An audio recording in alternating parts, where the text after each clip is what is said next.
বন্ধুরা, তোমরা কে কে ভালোবাসো খরগোশকে কমেন্ট করে জানিও।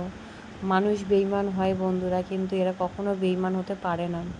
এ আমাকে এতটাই ভালোবাসতো, আর আমি ওকে এতটাই ভালোবাসতাম। একে যদি একবার ডাকা যেত না, তো যে ওইদিকে আসো, দৌড়ে আসতো, এসে হাত দুটো উপর করো, আমার দিকে তাকিয়ে থাকতো। যতক্ষণ না বিস্কুট দিতাম যেত না, এতটাই ভালো লাগতো আমার। খুব ভালোবাসতাম একে। যখনই ডাকতাম দৌড়ে চলে আসতো, যখনই ডাকতাম দৌড়ে চলে আসতো।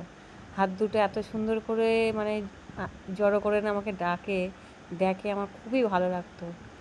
দুঃখের বিষয় বন্ধুরা, সে আমার কাছে আজ নেই। ওকে একদিনকে ছাড়া হয়েছিল, বাইরে কুকুর নিয়ে চলে গেছিলো। তারপর থেকে একটা মনের ভিতরে খুব কষ্ট লেগেছিলো, যেই কারণে আর কোনো কিছু কিনতে মন চায় না আর কি। এ এতটাই ভালো ছিল, ঘর কোনো দিন নোংরা করতো না, কিছু কেটে দিত না। ঘর তো নোংরা করতোই না, কিছুতে মুখও দিত না। ওর একটাই নেশা ছিল কি, ঠাকুরের সিংহাসনে উঠে ফুল খাওয়া। ওর ওই একটাই অভ্যাস ছিল, ফুল খাওয়ার। ঠাকুরকে যদি পুজো করতাম ফুল দিয়ে, কিছুক্ষণ পর গিয়ে দেখতাম ফুলগুলো নেই, সব খেয়ে নিত ফুলগুলো। আর কোনো বাজে অভ্যাস ওর ছিল না। তোমরা কে কে ভালোবাসো বন্ধুরা, কমেন্ট করে জানিও। মানুষ বেইমান তো অবশ্যই হয়, কিন্তু এরা কোনো দিন বেইমান হয় না।